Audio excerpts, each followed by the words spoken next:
او زه په دې اولني بیان کې غواړم چې دې خبرې وضاحت وکړم چې موږ څومره حاجت لرو خپل رب ته، موږ څومره حاجت لرو دې دین ته، دې دیندارۍ ته. د ټولو نه اولنۍ خبره د دین نه مخکې د هغه چا په باره کې کول پکار دي چا چې دا دین دی هغه الله رب العزت دی. د مخلوق حاجت خپل رب ته، د بندگانو حاجت خپل رب ته، دا د بیان نه بهر خبره ده. دا به زه څومره بیان کوم او د کومې پورې به بیانوم چې موږ څومره محتاج یو خپل رب ته او د هغه دې دین ته. ورب الکعبه دا د بیان نه بهر خبره ده، ځکه چې موږ په هر حال کې الله ته فقیران یو. یعنې داسې حال نشتی که نه چې ما ته یو سړی وایي چې زه دې کې ضرورت نه لرم خپل رب ته. زه به څه دا قصه بیانوم چې بنده ضرورت لري خپل رب ته.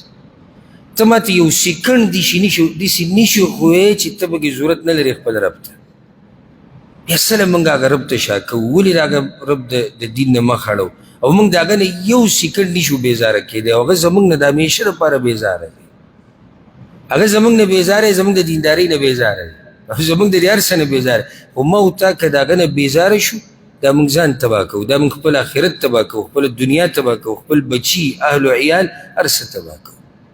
او څنګه به موږ الله ته ضرورت نه لرو او الله ته محتاج نه یو او هغه پیدا کړي یو، هغه پیدا کړي یو، هغه زموږ تربیت کړی دی، هغه دا زموږ د ژوند روان کړی، دیزې پورې را رسولي یو، دیزې پورې پاللي یو، مخکې به موږ پالي. هغه موږ ته هدایت کړی دی، هغه راته ښوولي دی چې دا لار د جهنم ده، دا لار د جنت ده.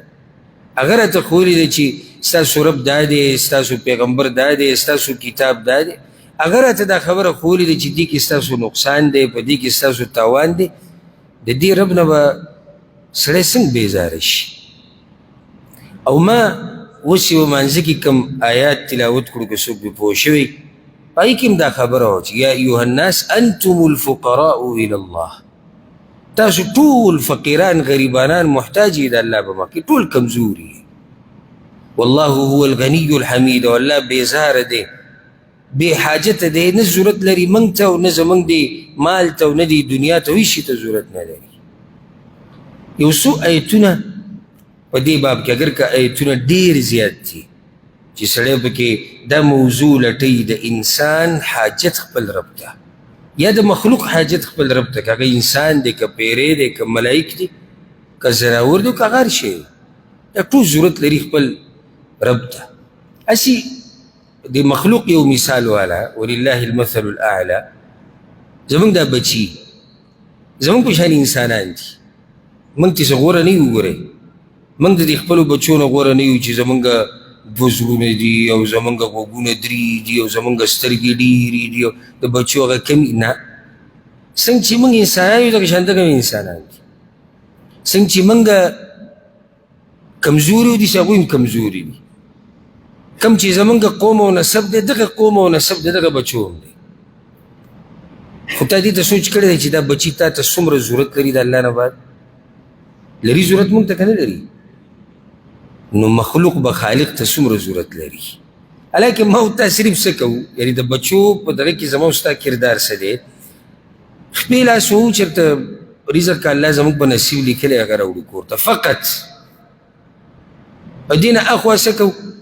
دا ورته ووایو چې بچیه دا کار کوه دا مه کوه. نور زما او ستا لاس کې څه دی؟ دی چې بیمار شي ما ورته یې روغولی شو، دی چې بدعمله شي ما ورته یې په زوره نیغې لارې ته راړولی شو، او دی چې نیکعمله شي ما ورته یې په زور بدعمله کولی شو، او دی چې په ځوانۍ کې مړ کېږي ما ورته یې بچ کولی شو. هغه دغه زمونږ اوس حال دی، زمونږ کمزورتیا دی. بیا هم دا بچي مونږ ته ضرورت لري. ولې؟ ځکه چې صرف یعنې زمونږ نه پیدا دي. ته سوچ وکړه چې مخلوق به بیا خالق ته څومره ضرورت لري، څومره به محتاج یې هغه رب ته چې هغه وله رزق ورکوي، هغه پیدا کړي دي، هغه یې پالي، د هغه په لاس کې جنت او جهنم دي، د هغه په لاس کې دنیا او د آخرت فیصلې دي، د هغه په لاس کې هر څه دي. څومره به داخله غریبانان یې هغه رب ته. او ځکه الله رب العزت په سورة الزمر کې دا خبره کړې ده، يخلقكم في بطون أمهاتكم خلقا من بعد خلق في ظلمات ثلاث. الله وی ما تاسو پیدا کړي د میاندو په خېټو کې په دریو تیرو کې فی ظلمات ثلاث، درې تیرې په درې تیرو کې الله ته پیدا کړي. ځکه تا ته اوس څه وایي چې ته دغه رب ته محتاج یې، نو تا ته وایي ذلکم الله ربکم له الملک لا اله الا هو. دغه الله دې ستاسو رب دې، باچا دې، د عبادت حقدار هغه دی. بیا سوال کوي د دې ټولو نه فأنا تصرفون. نو د دې لوی رب نه څه شی تاسو بیا اړئ؟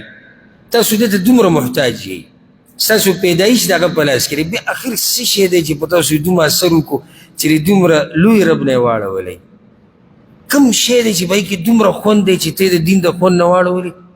یو سړی به ماته وایي چې نشه، سندره، دمتوب، حرامې پیسې، ځواني، دا ټولې خبرې سیټ ته کښېږده. دا د هغه انسان خبرې چې د هغه عقل په خپو کې نه دی، د خپو نه لاندې دی، د خپو د تلي نه دی، د خپې د دې لاندې عقل پروت دی. دا دومره کم عقل دی چې یو سړی دا وایي چې د شیطان خبرې ما له دومره خوند راکوي چې دومره د رب نه راکوي.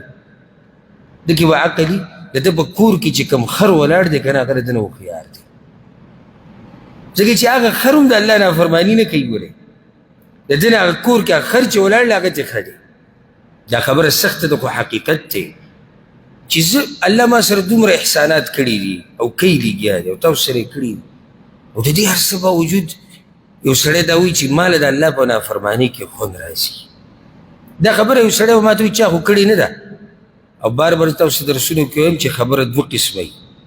یوې ته ویلی کېږي خبره په جوه باندې، یوه خبره د حالي، لسان الحال، په عربي کې ورته لسان الحال وي. خبره جبه نه کوي، د ده حال خبره کوي. دا کوم سړي چې د الله نافرماني له ترجیح ورکړې ده په مقابله د دین کې، د ده حال څه وي؟ تاسو ما ته ووایئ. د ده حال دا نه وي چې د بېدیني ما له خوند راکوي. یو سړی چې مونځ اودس نه کوي، د ده حال دا نه وي چې د بېلمازي ما له خوند راکوي. یو سړی چې ږیره خرئ، د ده حال دا نه وي چې ما له د ږیره خریل خوند راکوي.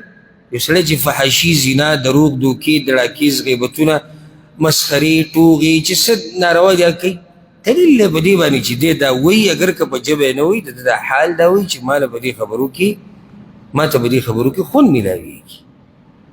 الله وایي فأنا تصرفون. ښه، زه به تاسو نه یو سوال وکړم، او ډېر عجیبه سوال. که صرف په دې یو سوال کې دې سوچ وکړو که نه، نو تا ته به پته ولګي چې ته څومره فقیر او غریب او ملنګ او نشي. او که صرف په دې یو سوال کې دې سوچ وکړو. زه تا ته دا وایم، او دا هر یو نه سوال له جواب به ځان له ورکوي. که ته نه وې پیدا شوی، نو څه چل به شي؟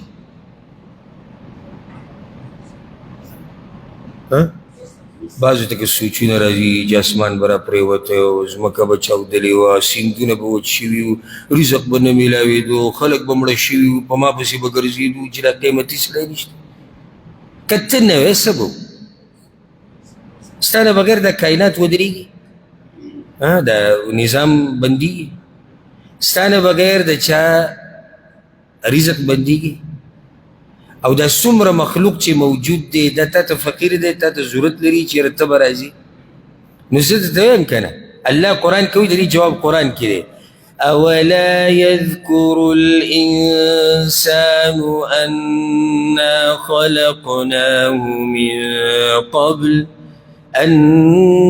خلقناه من قبل ولم یک شیئا.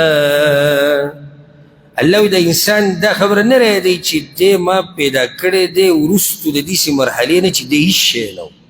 ما او تا چې څه نه و، د دنیا نظام نه چلېدو. دلیل دی چې ما او تا ډېر غریبانان او فقیران یو د الله په مخ کې. ما او تا به موږ به دا دعوه کولی چې زه محتاج نه یم، چې زمونږ د وجود دا د دې نورو موجوداتو دپاره فایدهمن وی، داسې چې زمونږ نه بغیر هغوی ژوند نشي تېرولی. نه که ما ورته او ډېر راغلي تلي نه دي، زمونږ دا مشران تلي نه دي، مړه شوي نه دي، ټولو مشران دې الله وبخي. د کم یو په تلو سره دنیا نظام ولاړ دی. او یاره که د چا په تلو سره دنیا نظام ودرېدې او دا خبره حقیقي وې نو د محمد ابن عبدالله صلی الله علیه وسلم تلو سره به دنیا نظام ولاړ. نور چې څومره پیغمبران دي ابوبکر عمر ته وګوره صحابه کرامو کې علي عثمان رضی الله عنهم او دا نور صحابه کرام د کمې تلو نه بعد دنیا نظام ولاړ. ما ورته ګورئ دې دنیا کې ډېر کمزور یو د خپل رب ته ډېر محتاج یو. دا خبره مې دې دپاره وکړه. او سورة الدهر او سورة الانسان ورته هم ویلی کېږي. د جمعې په ورځې تاسو سحر مانځه کې به اکثر د امامانو نه اورئ چې هغې تلاوت کوي. الله څه وایي د سورت ابتدا هل أتى على الإنسان حين من الدهر لم يكن شيئا مذكورا. الله به انسان باندې زمانه راغلی چې چا یادونو او زیر سره دا زیاته کمه او بیا به دې زمانه راځي چې ما او تا به څوک نه یادي. ورب الكعبه کوم رب چې په عرش باندې مستوي دی څنګه چې د هغه د شان سره ښایي په هغه ته قسم خورم ما او تا به څنګه چې وو داسې به شو. منځ کې دا لږه زمانه چې الله موږ له راکړې په دې کې ډېر ټوپونه وال نه دي پکار.